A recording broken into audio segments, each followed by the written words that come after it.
Hello hi అండి.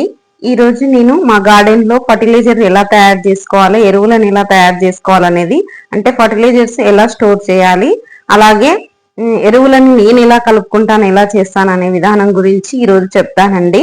మనం వీడియోలోకి వెళ్ళి పూర్తిగా నేను ఎలా కలుపుకుంటాను, ఎలా స్టోర్ చేసి పెట్టుకుంటాను అనేది చూపిస్తాను. రండి వెళ్దాం. చూడండి, నేను ఇక్కడ మొత్తము ఫస్ట్ గానే ఇక్కడ చూస్తున్నారు కదా, ఈ గంపతో ఒక గంప ఇసుక పోసుకున్నాను, రెండవ గంప ఇక్కడ పెట్టుకున్నాను. అంటే నేను అక్కడ కనిపిస్తుంది కదా ఈ గ్రో బ్యాగు, ఆ గ్రో బ్యాగు అలాంటివి 2 గ్రో బ్యాగులు అండి. అక్కడ ఉన్న మొత్తం వాటిని ఈ రోజు నేను కంపోస్ట్ లన్నీ నింపి పెట్టుకుంటున్నాను. ప్లస్ ఇక్కడ చామంతుల కోసం సిటీజీ వాళ్ళు ఇచ్చే చామంతుల కోసము అక్కడ చిన్న గ్రో బ్యాగులు, ఆ గ్రో బ్యాగుల సైజు కూడా చెప్తానండి. 9x9 చిన్నవి. నెక్స్ట్ వచ్చేసేసి మట్టి మట్టి చూడండి, మీకు దగ్గర నుంచి చూపిస్తాను. చాలా స్మూత్ గా, అసలు నేను చెప్పాను కదా మనకు టీ పౌడర్ లాగా ఉంటుంది. ఇందులో అన్ని కలిసి వస్తాయండి. జస్ట్ నేను మాత్రం ఇసుక మాత్రమే కలుపుకుంటున్నాను, ఎందుకంటే ఇదే ఒకే మట్టి అయితే వాటర్ ఎక్కువ అబ్జర్వ్ చేయక పరిశాన్ అయిపోతామని నేను ఇసుక కలుపుకుంటున్నానండి. ఓన్లీ ఇసుక కలుపుకుంటున్నాను. నేను కోకోపీటు ప్లస్ రెడ్ సాయిల్ అలాగా కలుపుకుంటానండి. ఇలా తెచ్చుకున్నానంటే, ఈ కంపోస్ట్ బ్యాగులు తెప్పించుకున్నానంటే వీటిని ఓన్లీ ఇసుక మాత్రమే కలుపుతానండి. ఇసుక మరియు నేను చెట్లకు బాగా పోషకాలు రావడం కోసం ఫర్టిలైజర్స్ మీకు ఇంతకు ముందుకే చూపించాను కదా, ఇక్కడ నేను గాంధీ గార్డెన్ నుంచి తెచ్చుకున్నానని షార్ట్ వీడియోలో చెప్పాను కదా. ఇవన్నీ నేను ఇప్పుడు స్టోర్ చేసుకుంటాను. అవి ఎలా స్టోర్ చేసుకుంటా అనేది కూడా మీకు చూపిస్తాను. ఒక్కొక్కటి నేను కట్ చేసి ఇందులో పోసుకొని మీకు చూపిస్తాను. ఇక్కడ కనిపిస్తుంది కదండి, ఇది నేను సెకండ్ బ్యాగ్. ఇక్కడ కనిపించేది ఫస్ట్ బ్యాగ్ మొత్తం పోసాను. ఇది సెకండ్ బ్యాగ్. ఇందులో నేను ఫస్ట్ ఫర్టిలైజర్స్ ని స్టోర్ ఎలా చేసుకుంటాననేది మీకు చూపిస్తాను. ఇందులో నేను ఫర్టిలైజర్ స్టోర్ చేసుకోవడానికి ఎలా చేస్తాననేది చూపిస్తాను. ఇప్పుడు ఇది ఏదైతే వర్మీ కంపోస్ట్ ఉంది కదండి, దీన్ని నేను మొత్తముగా ఇలా కొద్దిగా తీసేసుకొని ఏదైతే నేను స్టోర్ చేసుకుంటున్నానో ఆ బకెట్ లోకి అంతా పోసేసుకుంటానండి. ఎందుకంటే మనకు ఇది మొత్తం మిక్సింగ్, ఓన్లీ మనము ఎరువులే అయితే ఘాటు చనిపోతుంది. అదే మనము ఒక కంపోస్ట్ లో కలిపి పెడితే చాలా బాగా పనిచేస్తుంది అనమాట. ఇది వర్మీ కంపోస్ట్ కదండి, ఇందులో మనం అంతా ఎరువులు కలిపి పెట్టుకోవాలి. గుప్పెడు ఇచ్చుకోవాలి. డైరెక్ట్ స్ట్రాంగ్ గా ఉంటుంది కదా మనకు ఎరువులు, అవి అలాగే ఇయ్యకుండా ఇలా. ఇప్పుడు నేను దీంతో 3 పోసుకున్నాను. ఇప్పుడు చూస్తున్నారు కదండి, నేను ఇందులో ఏమేమి వేసుకుంటా అనేది చూపిస్తాను. ఫస్ట్ గా నేను ఇక్కడ తీసుకున్న వర్మీ కంపోస్ట్ లో 1 kg 2 kgs నీమ్ కేక్ తెచ్చుకున్నాను కాబట్టి 2 kgs నీమ్ కేక్ పోసుకున్నాను. అవి పోసుకుంటున్నా. నెక్స్ట్ వచ్చేసేసి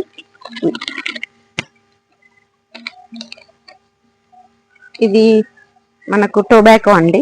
టొబాకో చాలా ఘాటు స్ట్రాంగ్ గా ఉంటుంది. నేను లిక్విడ్ అయితే చాలా తక్కువ అండి. ఎక్కువగా మాకు ఆవు పేడ అవన్నీ దొరుకుతాయి కాబట్టి నేను ఎక్కువగా కంపోస్ట్ లో ఇచ్చుకుంటాను. లిక్విడ్ ఫర్టిలైజర్స్ అనేది ఓన్లీ మనకు పెస్ట్ వచ్చినప్పుడు పెస్ట్ టైంలోనే నేను అది చేసుకుంటానండి, మిగతా టైంలో అది చేసుకోను.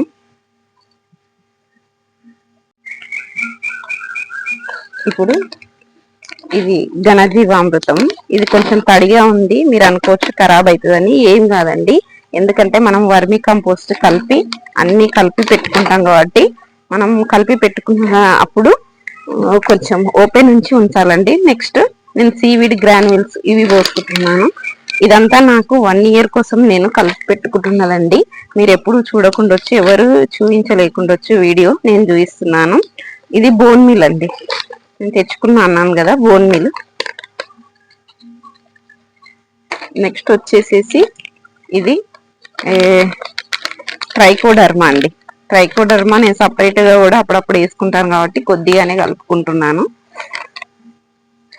అండ్ ఇది సూడోమోనా, ఇక్కడ కనిపిస్తుంది కదా సూడోమోనా అండి. దీన్ని కూడా నేను సపరేట్ గా వేసుకుంటాను అప్పుడప్పుడు, కాబట్టి ఇవి కొద్ది మోతాదులో వేసుకోవాలి.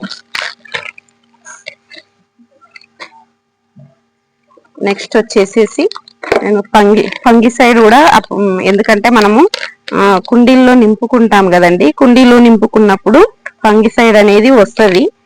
కాబట్టి ఫస్టే ఫంగిసైడ్ అనేది రాకుండా ఉండడం కోసం, నెమటోడ్స్ అనేది రాకపోవడం కోసం నేను కొద్దిగా ఫంగిసైడ్ ఇది సాఫీ ఫంగిసైడ్ అది కొద్దిగా వేసుకున్నానండి. ఇలా అన్ని వేసుకొని మొత్తము ఇప్పుడు ఈ బకెట్ కు చేసుకున్నాను కదండి, ఇది మీకు కనిపిస్తుందో లేదో, ఇది 20 లీటర్ బకెట్. ఈ బకెట్ మొత్తం ఇవన్నీ నేను మిక్సింగ్ చేసుకొని కలుపుకుంటానండి. కలుపుకొని దీన్ని స్టోర్ చేసి పెట్టుకుంటాను. అది మొత్తం ఇప్పుడు కలిపే ప్రాసెస్ చూపిస్తా చూడండి. ఇలా నేను అన్నిటినీ ఇలా కలుపుకుంటున్నాను. మనము గ్లౌజ్ వేసుకొని కూడా కలుపుకోవచ్చు, కాకపోతే నా దగ్గర గ్లౌజులు లేవండి, అందుకోసమని నేను ఇలా కర్రతో సీక్తో మొత్తం కలుపుకుంటున్నాను. ఇలా మొత్తం కిందికి మీనికి కలుపుకోవాలండి. అవసరమైతే హ్యాండ్ కూడా యూజ్ చేయొచ్చు. కొందరికి కెమికల్ ఇలాంటివి పడదు కదండి, అంటే అలాంటి వాళ్ళకు చేత్తో మీ ఇష్టం అండి. నేనైతే ప్రస్తుతానికి చేత్తో కూడా కలిపేసుకోవాలనుకుంటున్నాను, ఎందుకంటే చాలా లోతు వరకు ఉంది కదా.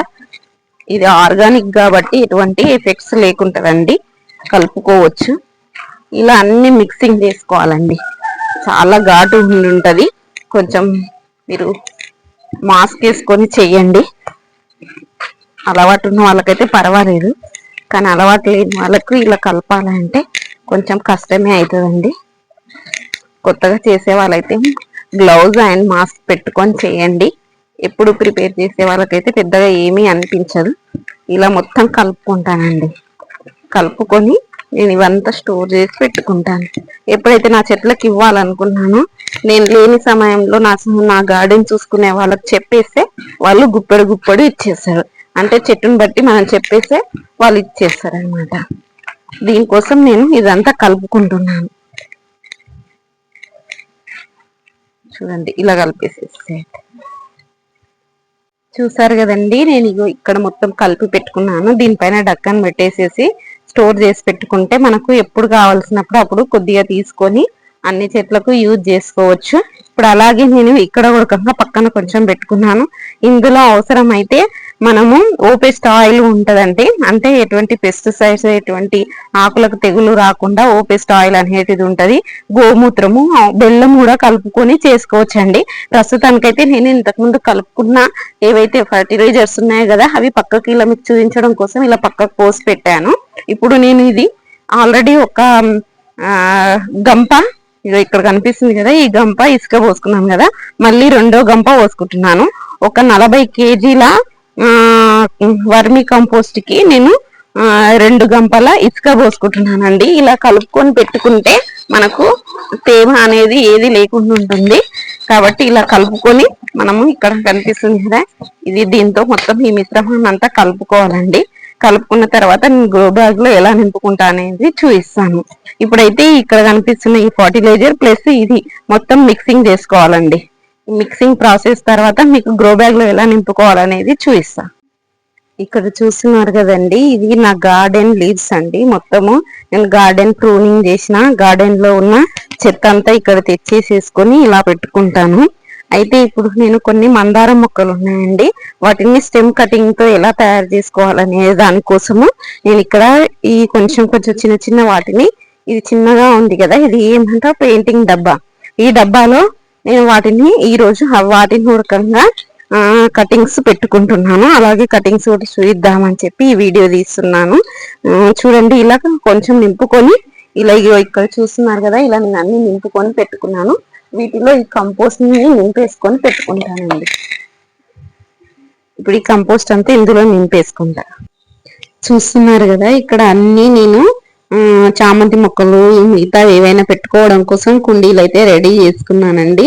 ఇలా కుండీలన్నీ మొత్తం రెడీ చేసేసుకొని నేను ఈ కుండీలకు OWDC వాటర్ నేను ద్రావణం అనేది తయారు చేసుకున్నాను. అది నేను ఎప్పుడు డ్రమ్ముకు పోసి పెట్టుకుంటానండి. ఇప్పుడు కొంచెం బెల్లం ఎక్కువ కలిపేసేసి OWDC ద్రావణంలో కొంచెం బెల్లం ఎక్కువ కలిపేసేసి ఇలా నేను ఒక 1 వీక్ వరకు మొత్తం ఇలా వాటర్ ఇచ్చుకుంటూ ఉంటానండి. అలా వాటర్ ఇచ్చుకుంటుంటే మట్టి సారవంతం అయ్యి మనకు మొక్క పెట్టుకుంటే ఏపుగా మంచిగా వచ్చి, ఒకవేళ పూల చెట్లు అయితే పూలు గుబ్బురుగా బాగా వచ్చేసాయండి. నేను ప్రతిసారి ఇలాగే చేసుకుంటాను. ఇప్పుడు ఇలాగే చేసుకుంటున్నాను. చూస్తున్నారు కదా, ఈ వీడియో నచ్చినట్లయితే తప్పకుండా లైక్, షేర్ అండ్ సబ్స్క్రైబ్ చేయండి.